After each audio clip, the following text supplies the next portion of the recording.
पटल पर देश का बजट पेश किया गया और इस बार बजट में बिहार सेंटर में रहा। वित्त मंत्री निर्मला सीतारमण ने अपने 77 मिनट के भाषण में 9 बार बिहार का जिक्र किया और बिहार के लिए 5 बड़े ऐलान किए।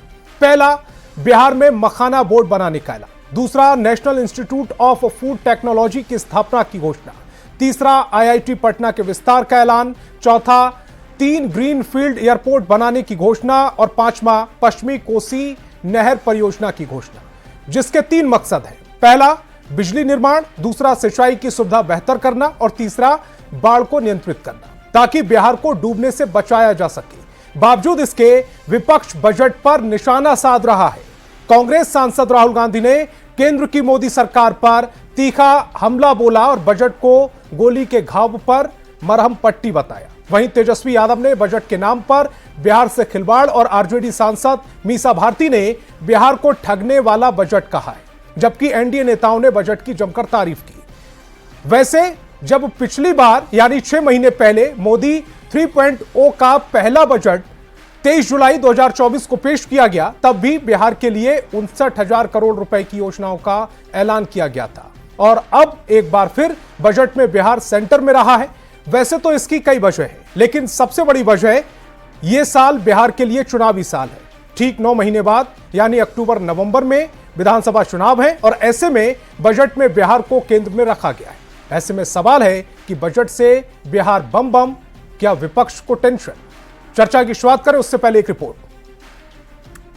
Hostel and other infrastructure capacity at IIT Patna will also be expanded. वित्त मंत्री निर्मला सीतारमण ने शनिवार को देश का आम बजट पेश किया। इसमें बिहार के लिए कई ऐलान किए गए। अन्य दूसरे राज्यों का बजट में जिक्र नहीं होने पर कांग्रेस केंद्र सरकार पर हमलावर है। पार्टी नेता और पूर्व केंद्रीय मंत्री जयराम रमेश का बयान सुनाएंगे, पर पहले बिहार के लिए जो घोषणाएं की गई हैं उसे जान लीजिए। IIT पटना में सीटों का विस्तार किया जाएगा। पटना एयरपोर्ट का विस्तार होगा। बिहार में ग्रीनफील्ड एयरपोर्ट बनाए जाएंगे। बिहार के मखाना किसानों को प्रोत्साहन मिलेगा। बिहार में मखाना बोर्ड का गठन किया जाएगा। मिथिलांचल रीजन के लिए सिंचाई स्कीम का ऐलान किया गया। कोसी कैनाल से 50,000 हेक्टेयर की सिंचाई होगी। वेस्टर्न कोसी कैनाल प्रोजेक्ट को वित्तीय मदद मिलेगी। देश के बजट से बिहार बम बम है, पर कांग्रेस नेता जयराम रमेश कहते हैं कि चुनावी प्रदेश बिहार को ध्यान में रखकर बजट में घोषणा की गई। So, with keeping Delhi in mind, they have made this big announcement. And keeping Bihar elections in mind, they have made some announcements regarding Bihar. Economic inequality, जो आर्थिक विषमताएं बढ़ रही हैं, उसके बारे में तो कुछ जिक्र नहीं किया। कांग्रेस के बिहार अध्यक्ष अखिलेश सिंह तो बिहार के लिए किए गए ऐलान से ही दुखी हैं, गुस्से में हैं। और बिहार के नेता प्रतिपक्ष तेजस्वी यादव भी कह रहे हैं कि बजट गांव, ग्रामीण और गरीब विरोधी है, इसमें बिहार को कुछ नहीं मिला।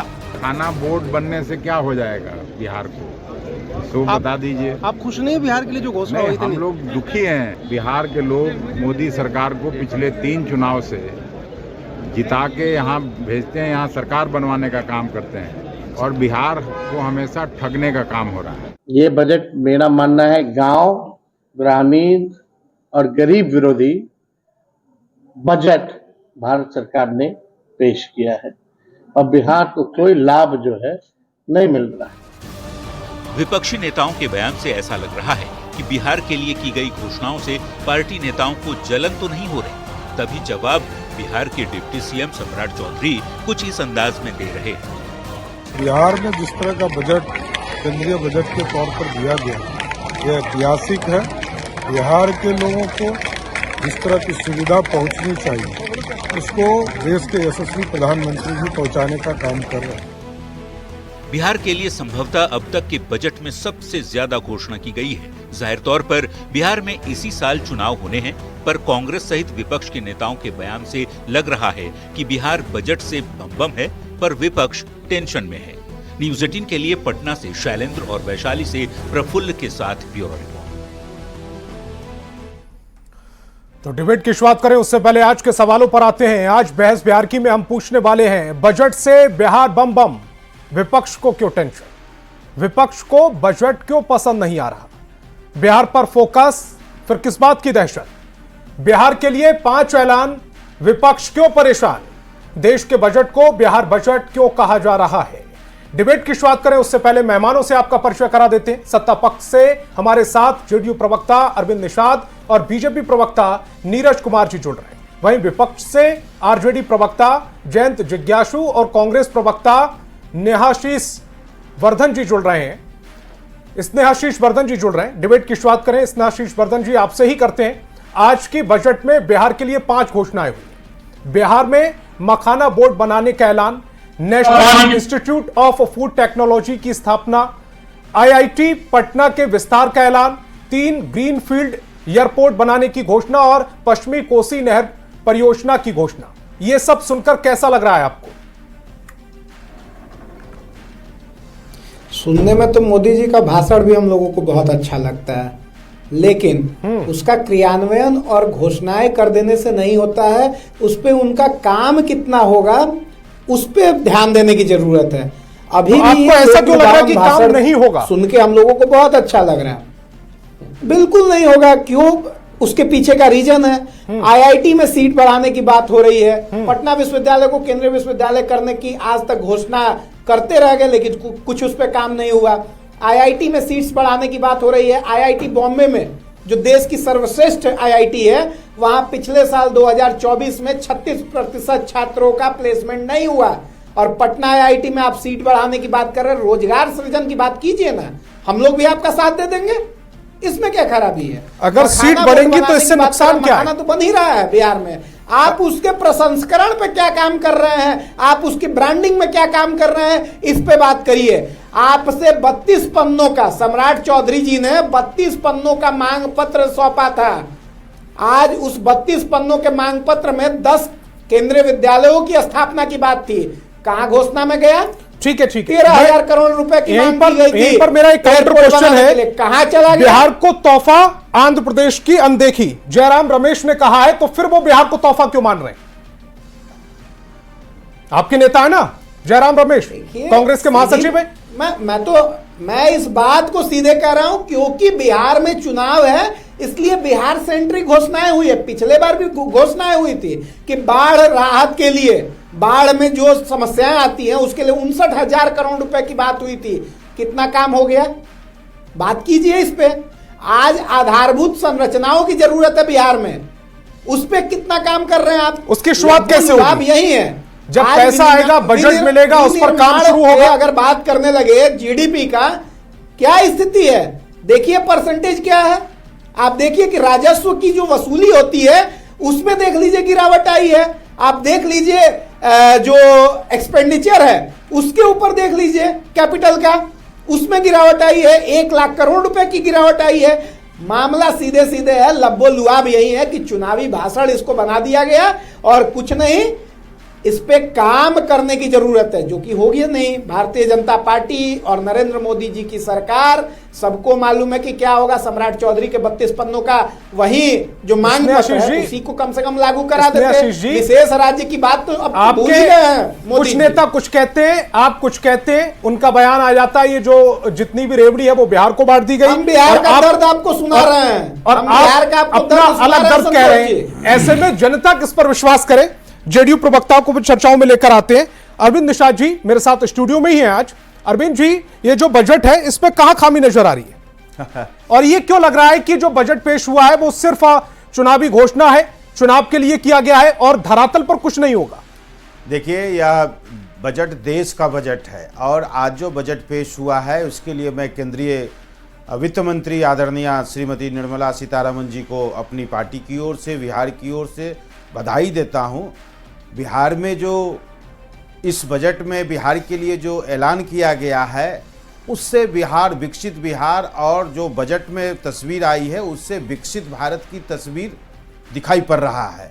जिस प्रकार से आज 5वीं अर्थव्यवस्था के रूप में भारत दुनिया में दिखाई पड़ रहा है अर्थव्यवस्था के मामले में, तो चूंकि कांग्रेस पार्टी को बोलने के लिए और विपक्ष के नेताओं के पास कहने के लिए कोई एजेंडा नहीं है, चूंकि बिहार आज तीसरे कृषि रोड मैप के दौर से गुजर रहा है, तो बिहार में उत्पादित सामानों को पूरे भारत के स्तर पर और दुनिया के स्तर पर उसको मार्केट मिले, कैसे उसका विपणन हो, कैसे उसकी खपत को दुनिया में लगाया जाए। अब मखाना जो पूरे विश्व का 85% बिहार में उत्पादित होता है मखाना, उस मखाना को जीआई टैग इसी मोदी सरकार ने दिया और बिहार के सरकार की पहल पर आदरणीय हमारे राष्ट्रीय अध्यक्ष आदरणीय मुख्यमंत्री नीतीश कुमार जी के पहल से जीआई टैग उसको मिला। और फूड प्रोसेसिंग के क्षेत्र में भारत सरकार ने पूर्वी भारत को कैसे लाभ मिले, पूर्वी भारत में जो फूड प्रोसेसिंग के क्षेत्र में जो काम आने वाली चीज़ें हैं या इस क्षेत्र में जो पढ़ाई करने वाले छात्र हैं और किसानों को उसका लाभ कैसे दिया जाए, उसकी ट्रेनिंग कैसे दिया जाए, इसके लिए फूड प्रोसेसिंग इंडस्ट्री का जो इंस्टीट्यूट है उसको स्थापित करने की बात कही गई है। 12 लाख रुपए का स्लैब तक का छूट देने की बात किया गया है। यह मिडिल क्लास लोगों के लिए सबसे बड़ी पहल है। आज के बजट में कोसी जो बाढ़ के लिए जाना जाता है, पूरा बिहार 3 महीना जल प्लावित रहता है, कैसे उससे निपटा जाए, इसके लिए आज के बजट में प्रावधान किया गया है। ठीक उसी प्रकार ग्रीनफील्ड 3 एयरपोर्ट्स की बात की गई है। ग्रीनफील्ड एयरपोर्ट जो सोनपुर पटना के निकट है और उत्तर बिहार में भी पड़ता है, तो ग्रीनफील्ड का 3 एयरपोर्ट होना बिहार में यह बिहार के लिए विशेष खुशखबरी की बात है। और बिहार इस दिशा में कैसे आगे बढ़ेगा, बिहार को कैसे विकसित राज्य की श्रेणी में लाना है, तो ये जो अभी सवाल उठा रहे थे कांग्रेस के हमारे साथी कि डिप्टी सीएम श्री सम्राट चौधरी जी ने 35 पेज का जो डिमांड रखा केंद्रीय मंत्री जी के समक्ष, यह हर स्टेट का वित्त मंत्री का एक दायित्व होता है भारत सरकार के समक्ष मांग पत्र रखना। उसमें बीजेपी रूल्ड स्टेट भी होता है, कांग्रेस रूल्ड स्टेट भी और एनडीए रूल्ड स्टेट भी होता है। भारत सरकार जिस राज्य में उचित समझती है, जिस राज्य को क्या आवश्यकताएं हैं, उस आवश्यकता के मुताबिक उस राज्य में बजट या उस राज्य के लिए बड़ी घोषणाएं करती है। लेकिन चूंकि कांग्रेस पार्टी और इस देश में जो अन्य विपक्षी पार्टी है, वो कहने के लिए होमवर्क तो इन लोगों के पास होता कुछ नहीं। अभी अखिलेश सिंह कह रहे थे कि मखाना से क्या होगा, इनको मखाना के बारे में कुछ जानकारी ही नहीं है। एक एक्सपर्ट से जब ये मैंने सवाल पूछा तो उन्होंने कहा था कि अगर 100 रुपए की इनकम होती है तो 90 जो रुपए है वो सीधे बिहार को फायदा सीधे, और उसमें से भी उसके जो श्रमिक हैं जो मखाना का उत्पादन करता है उस तक उसकी धनराशि ज्यादा पहुंचेगी इसका। लेकिन अब चूंकि ये हमारे अखिलेश सिंह जी बिहार के अध्यक्ष रहे, भारत सरकार में भी मंत्री रहे, बिहार में भी मंत्री रहे हैं और बिहार कांग्रेस के वो अध्यक्ष हैं, उनको मखाना के मार्केटिंग के बारे में और मखाना के बुलवा दीजिए ना, समझदारी ठीक है, नीतीश बाबू से बुलवा दीजिए। ठीक है, मांग कर रहे थे ना विशेष राज्य का। मैं आपके पास आऊंगा, स्नेहाशीष बर्धन जी, मैं आपके पास आऊंगा। पहले जयंत जिज्ञासु जी की तरफ जाऊंगा मैं। जयंत जी, आपके जो नेता हैं तेजस्वी यादव, उन्होंने कह दिया कि गांव, ग्रामीण और गरीब विरोधी ये पूरा बजट बता दिया। एक्सप्लेन आप कर दें कैसे? देखिए, ये बहुत ही निराशाजनक बजट है और मैं सिर्फ बिहार नहीं बल्कि इसको पूरे देश के संदर्भ में कहना चाहता हूं कि जो गांव और ग्रामीण से उनका मतलब था कि जो इस देश में गांधी के दर्शन का अंतिम व्यक्ति है, जो सबसे कमजोर व्यक्ति है। जब आप कोई भी नीति बनाते हैं, कोई बजट पेश करते हैं तो उसका ख्याल रखा जाना चाहिए।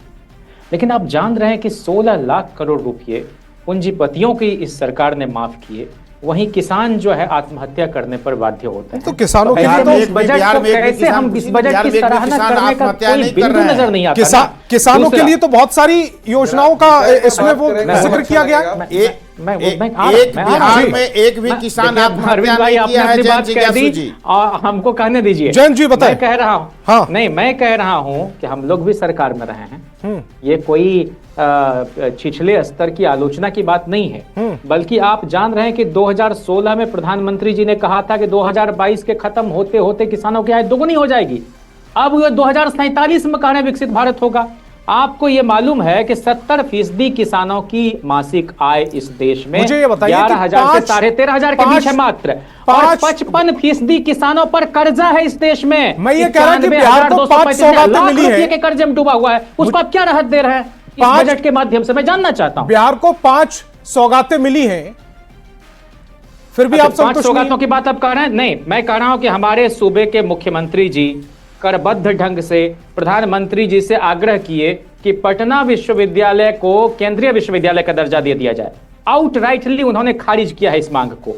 और आप जान रहे हैं कि हमारे यहाँ 7 विश्वविद्यालय बिहार में खोलने का श्रेय जाता है लालू जी और राबड़ी जी को, लेकिन वो पर्याप्त नहीं है क्योंकि विद्यार्थी अब उच्च शिक्षा की तरफ बढ़ रहे हैं। यूपीए में जब हम शामिल थे और 24 एमपी हमारे जीत कर गए थे, जिनमें 9 लोगों को मंत्री बनने का अवसर मिला, लालू जी और रघुवंश बाबू कैबिनेट मंत्री और बाकी 7 लोग राज्य मंत्री, चाहे वो अखिलेश सिंह हो, रघुनाथ झा हो, कांति सिंह हो, जयप्रकाश नारायण जी हो, अली अशरफ फातमी हो या तस्लीमुद्दीन साहब हो या प्रेमचंद गुप्ता जी हो। हमने बिहार को 2004 से 9 के बीच में आपको 1,44,000 करोड़ की विशेष सहायता राशि दिलाई और बिहार को 3 केंद्रीय विश्वविद्यालय दिए गए। महात्मा गांधी केंद्रीय विश्वविद्यालय Motihari, south Bihar central university गया, नालंदा अंतर्राष्ट्रीय विश्वविद्यालय उसी समय की देन। और सुनिए, जो अलीगढ़ मुस्लिम विश्वविद्यालय है उसकी शाखा किशनगंज में खोलने की बात हमारे अली अशरफ जी थे उस समय राज्य मंत्री शिक्षा विभाग के। हमारा इतना कहना है कि लालू जी ने जो रेलवे की फैक्ट्री दी, चाहे वो मधेपुरा हो कि छपरा हो, वो सब आज हन कर रहे हैं। लेकिन इस 11 वर्षों में नरेंद्र मोदी ने बिहार को कौन सी फैक्ट्री दी जो आज चलने की स्थिति में है? तो ये सिर्फ जुमलेबाजी है और इस जुमलेबाजी से बिहार के लोग निराश हैं। बिहार को उसका जवाब दीजिए।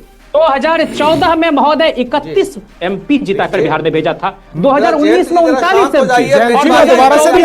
एमपी। किस तरह की राजनीति हो रही है? नीतीश अपनी बात नहीं मनवा रहे हैं, आज सरकार चल रही है। बिहार और मिथिला नगरिया निहार सखिया। अरे काहे को निहाल? ललन सिंह जी कह रहे थे कि बंगाल की खाड़ी में उठा के फेंक देंगे इस सरकार को साल भर पहले ही, अगर स्पेशल स्टेटस नहीं मिलेगा। ललन सिंह जी की बोली बदल गई है, पहला योजना मांग ही नहीं रख पा रहे हैं बोर्ड का गठन। अब इससे क्या होगा जरा समझिए, 4 लाख हेक्टेयर में मखाना की खेती बढ़ेगी। इस मखाना खेती से कौन लोग जुड़े रहते हैं? अति पिछड़े समाज के लोग। सीधा उनको इसका लाभ मिलेगा सर, सीधा लाभ मिलेगा। उनकी आमदनी बढ़ेगी, उनकी कमाई बढ़ेगी। आईआईटी का पुनर्गठन होगा, आईआईटी का लगभग दोगुनाकरण होगा, आईआईटी का विस्तार होगा। इससे पूरे भारत को और पूरे विश्व को इसका लाभ मिलेगा। नेशनल फूड टेक्नोलॉजी का इंस्टीट्यूट खुलेगा। वेस्टर्न कोसी केनाल के नीचे 50,000 हेक्टेयर में सिंचाई होगी और बिहार को बाढ़ से सदा के लिए राहत मिल जाने वाला है। अलग से घोषणा, बिहटा एयरपोर्ट का विस्तार अलग होगा, पटना एयरपोर्ट का विस्तार, और बिहार में 3 नए ग्रीन फील्ड। अब जब 3 नए ग्रीनफील्ड एयरपोर्ट बिहार में बनेंगे तो सर रोजगार तो वहाँ स्वतः उत्पन्न हो जाएगा ना। आसपास दुकानें खुल जाएंगे और हजारों लोगों को रोजगार मिलना शुरू हो जाएगा। और कपड़ा उद्योग की बात भी की है वित्त मंत्री जी ने, उससे 22 लाख रोजगार का सृजन हो रहा है साहब उससे। तो बिहार के लिए इस बजट में बहुत 11 साल से क्या हो रहा है? आपस के बयान में विरोधाभास है। ये लोग, कोई केंद्रीय नेता इनके बोलते हैं कि सब कुछ बिहार को दे दिया और ये कहते हैं कि बिहार को कुछ नहीं दिया। दरअसल इनको समझ नहीं आ रहा और ये सिर्फ विरोध करने के लिए विरोध करते हैं। यही कारण है कि इन लोगों को चुनाव में बूथ पर पॉलिटिकल पोलिंग एजेंट विरोध करने के लिए सिर्फ विरोध हो रहा है। सिर्फ विरोध करने के लिए आप विरोध करेंगे? नहीं, नीरज जी की बातों को मैं सुन रहा था और यही सोच रहा था कि इस तरीके से जब सवाल मेरे से है तो सुनिए, लोकतंत्र में दूसरे की बातों को सुनना चाहिए और विपक्ष का तो और सम्मान करना चाहिए। सुनिए धैर्य के साथ। दिक्कत यह है कि विरोध के लिए विरोध नहीं होता है, दर्द होता है। बिहारी हूँ, बिहार के लिए दर्द होता है। हमारे हवाई घोषणाएं करने वाले भारतीय जनता पार्टी के नेता इस चीज को समझने से इनकार कर रहे हैं कि बिहार की जरूरत क्या है। अरे स्टेपनी वाले ये लोग हैं जो बिहार में 2-2 स्टेपनी लेके नीतीश कुमार के पीछे पीछे घूमते हैं और बिहार को विशेष राज्य का दर्जा देने से इनकार करते हैं। ये वो लोग हैं और बार बार ये लोग ऐसी बातों को ला रहे हैं जिसपे हंसी आती है। ठीक है, हो जाते हैं। मेरे पास समय की कमी है, अरविंद निषाद जी 1 मिनट आप नहीं जमीनी हकीकत को समझते हैं। मैं आऊंगा आपके पास, बिहार की स्थिति और भयावह हो जाएगी। प्लीज बाकी सब मेहमानों की आवाज नीचे कर दे। अरविंद निषाद जी बोलिए, 30 सेकंड आपके। देखिए यह बजट बिहार के लिए मील का पत्थर साबित होगा और जब हम चुनाव के लिए आगे बढ़ रहे होंगे तब बिहार में आज जो भारत सरकार ने बिहार के लिए जो घोषणाएं की है उन घोषणाओं को आकार के रूप में वहां लोग लेंगे। और जिस प्रकार से 3 ग्रीनफील्ड एयरपोर्ट के निर्माण की बात कही जा रही है उस दिशा में बिहार तेजी से आगे बढ़ रहा होगा, क्योंकि आज पूरे बिहार को ग्रीनफील्ड ठीक है। एयरपोर्ट्स की आज आवश्यकता है, जिससे देश विदेश के लोगों की कनेक्टिविटी हो सके। ठीक है जैन जी, ग्रीन फील्ड मैं किए ये कह रहा हैं, हूं कि भाई ब्राउन 2 फील्ड के लिए लाख क्या से सोच ज्यादा रहे रेल हैं? पहिया जरा का बात निर्माण करिए हो इनसे। गया और ब्राउन भारतीय फील्ड जो बस है, बार बार ग्रीन फील्ड जैन जी की आवाज हो रहा है। अब रखिए, बाकी सबकी आवाज डाउन कर दीजिए। आप लोग कितना विकास कर रहे हैं, कितना विकास कर रहे हैं। आम आदमी ट्रेन में नहीं चढ़ पा रहा है, एयरपोर्ट किए हुए हैं। कितनी ट्रेन दी है आज सनातनियों के साथ इस तरीके से ये लोग मजाक कर रहे हैं। कुंभ में लोग जा रहे हैं, ट्रेनों की स्थिति देखिए क्या स्थिति है। घोषणाएं करते हैं, 3000 ट्रेन की बात किए थे कुंभ में जाने के लिए। ठीक है, मेरे पास समय की कमी है। तमाम मेहमान जो मेरे साथ जुड़े, आपका बहुत बहुत शुक्रिया। और डिबेट इसी बात को लेकर हो रही थी कि बजट से जहां बिहार बम बम कर रहा है तो कांग्रेस को टेंशन क्यों हो रही है। 5 बड़ी सौगातें बिहार को मिली है और ऐसे में कांग्रेस को उसमें भी असंतुष्टि नजर आ रही है। ऐसे में मंशा पर सवाल उठ रहा है। बहस बिहार की में फिलहाल इतना ही। आप देखते रहिए न्यूज़ 18 बिहार झारखंड।